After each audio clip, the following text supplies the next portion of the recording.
Bella Hristova was born in Pleven, Bulgaria, to Russian and Bulgarian parents.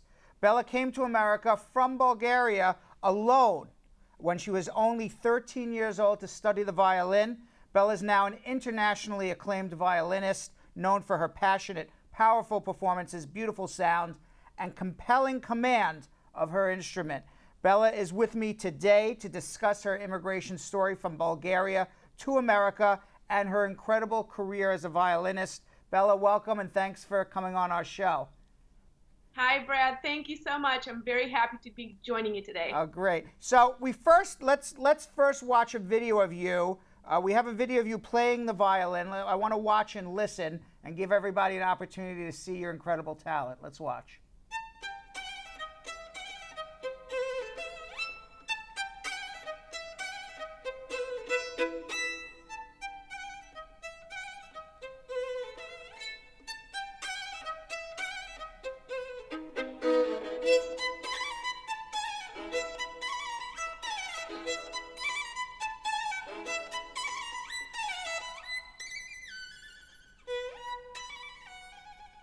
Wow, that people don't. I mean, I'm sure most people don't realize how talented you have to be, and what an amazing violinist you are. That was incredible to have played that and done that.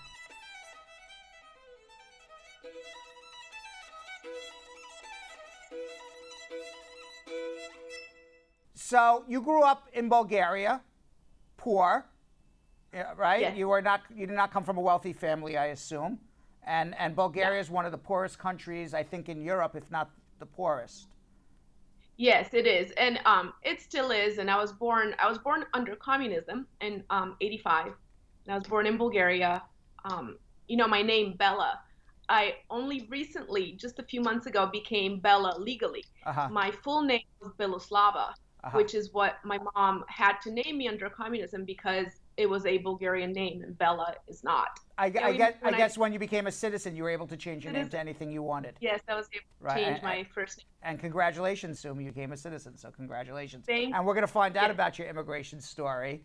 But when your mom, I guess, forced you or pushed you or suggested, what would be the right word in terms of you taking up the violin? She encouraged it. I actually was very happy to play the violin also. I grew up around music. My dad was a Russian composer, so there was always music in the house. I was listening to his songs. You started when you were 6? Yes. Tell us a little bit about what actually goes into, as a young child prodigy, I guess, as a violinist, the amount of hours and time and effort and the things that you feel you've missed out on.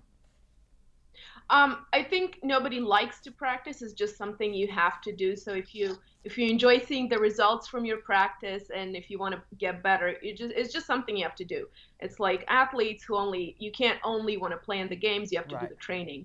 So to give you more specifics, I think I've been practicing maybe 4 hours a day while I was in high school. Before that in Bulgaria, I was probably doing a little less, maybe three or four. My mom and I had different schedules in Bulgaria, so she would often have me audio tape on a cassette tape my practice throughout the day so that I could show her and hand her cassette tapes. Here's my 4 hours of practice. That you did it. Whose idea was it to send you, 13 years old, without a mom, without a dad, send you on an airplane and drop you off in America and say best of luck to you? Right. Whose idea was that? My mom knew that I had to get out of Bulgaria in order to have opportunities. So I think it was a great sacrifice for her to do that. I went to a high school, to a Steiner school, so they were the ones that would sponsor me for the visa. Tell us a little bit about that school. What is that school? It's a private school, and it's Waldorf education. So I didn't speak English when I came here at 13. So it's a very small school. So they were sort of able to help me with the language, and then I was having violin lessons. Not there, but at the University of Michigan. Those 4 years were very difficult for me for a number of reasons. But I think they've shaped me into the person that I am today. And I became independent at a very young age. So you went to college here. How did you go from student visa to a green card? You want to share that with us a little bit? Yes.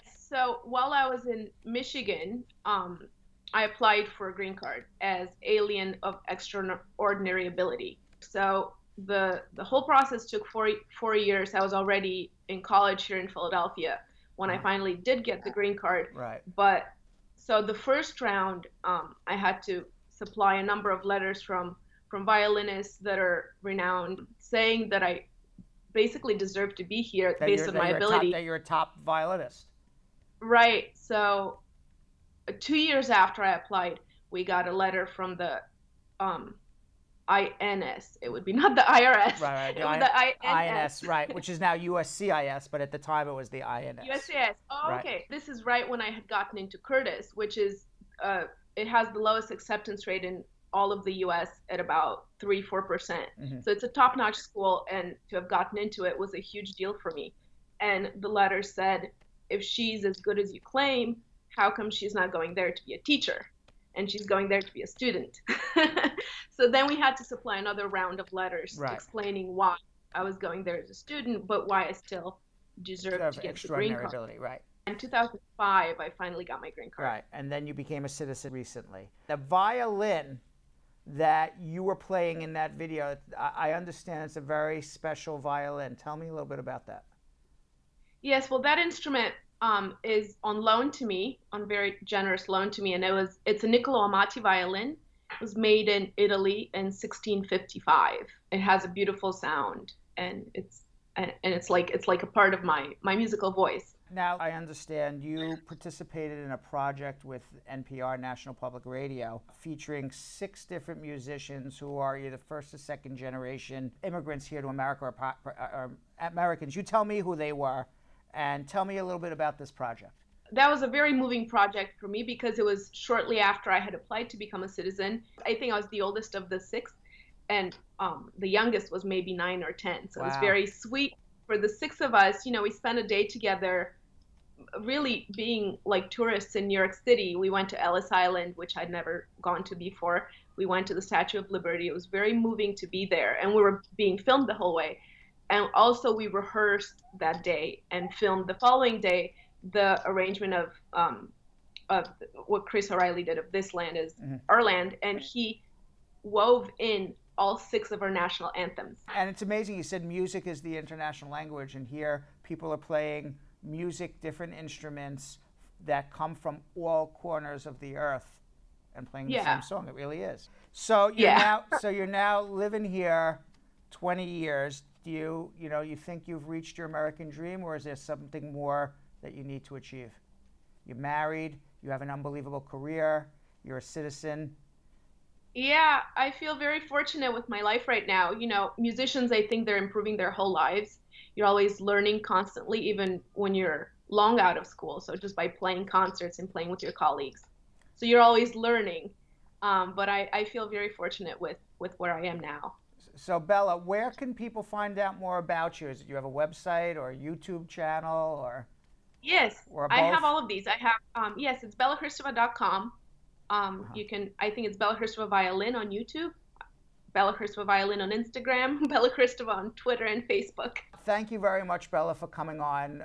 You're a really talented, wonderfully talented violinist, a very nice person to chat with, and of course, wish you all the best of luck in the future and appreciate your time. Thank you, Brad. Thank you for having me. Thank you for what you do. I appreciate it. Thanks.